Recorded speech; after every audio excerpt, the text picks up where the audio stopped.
മലയാളികൾക്ക് ഇന്നും പരിചിതനായ നടനും സംവിധായകനുമാണ് ബിനു പാപ്പൻ. നടൻ കുതിരവട്ടം പപ്പുവിൻ്റെ മകനാണ് അദ്ദേഹം. 2014 പുറത്തിറങ്ങിയ ഗുണ്ട എന്ന സിനിമയിലൂടെയാണ് ബിനു അഭിനയ രംഗത്തേക്ക് കടന്നു വന്നത്. പിന്നീട് ഹെലൻ, 1, ഓപ്പറേഷൻ ചാവ, ഭീമന്റെ വഴി എന്നീ ചിത്രങ്ങളിലെ പ്രകടനത്തിലൂടെ അദ്ദേഹം ഏറെ ശ്രദ്ധിക്കപ്പെട്ടു. ആഷിഖ് അബു, മാത്തുക്കുട്ടി, സേവ്യർ, തരുൺ മൂർത്തി, ലാൽ ജോസ്, ജോൺ പോൾ ജോർജ്, റോഷൻ ആൻഡ്രൂസ്, ഖാലിദ് റഹ്മാൻ തുടങ്ങിയ സംവിധായകർക്കൊപ്പവും അദ്ദേഹം പ്രവർത്തിച്ചിട്ടുണ്ട്. മായാനദി, ഹലാൽ, ലവ് സ്റ്റോറി എന്നിവയുൾപ്പെടെ സിനിമകളിൽ ബിനു അസിസ്റ്റന്റ് ഡയറക്ടറായും ചീഫ് അസോസിയേറ്റ് ഡയറക്ടറായും പ്രവർത്തിച്ചിട്ടുണ്ട്. ഇപ്പോൾ നടൻ മമ്മൂട്ടിയെക്കുറിച്ച് സംസാരിക്കുകയാണ് ബിനു പാപ്പൻ.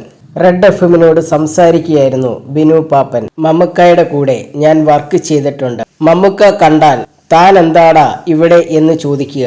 നമ്മുടെ ഡബ്ബിങ് നടന്നുകൊണ്ടിരിക്കുന്ന സമയത്ത് മമ്മൂക്ക വാറോസിന് വോയിസ് കൊടുക്കാൻ വേണ്ടി വന്നിരുന്നു. അപ്പോൾ എന്നെ അവിടെ കണ്ടപ്പോൾ ചോദിച്ചു, താൻ എന്താ ഇവിടെ, തനിക്കെന്താ ഈ സിനിമയിൽ കാര്യമെന്ന്. ഞാൻ അഭിനയിച്ചിട്ടുണ്ട്, കോ ഡയറക്ടറാണ് എന്ന് പറഞ്ഞു. കോ ഡയറക്ടറുടെ കളി ഇതുവരെ കഴിഞ്ഞില്ലേ, ഇങ്ങനെ കളിച്ചുകൊണ്ടിരിക്കുകയാണോ എന്നും, തനിക്കെന്താടാ ഒരു വ്യത്യാസം എന്നും ചോദിച്ചു. മീശയില്ല ആ സമയത്ത്, അതുകൊണ്ട് മീശ വടിച്ചുകൊണ്ടിരിക്കും ചിലപ്പോൾ എന്നാണ് ഞാൻ മറുപടി പറഞ്ഞത്. അതൊന്നുമല്ല, താൻ തടിച്ചിട്ടുണ്ട് എന്ന് മമ്മൂക്ക പറഞ്ഞു. പുള്ളി അങ്ങനെയാണ് സംസാരിക്കുന്നത്. അത് ഇഷ്ടമല്ലയോ ഒന്നുമല്ല, അങ്ങനെ കിട്ടുന്നതാണ് നമുക്കും ഇഷ്ടം, ബിനു പാപ്പൻ പറഞ്ഞു.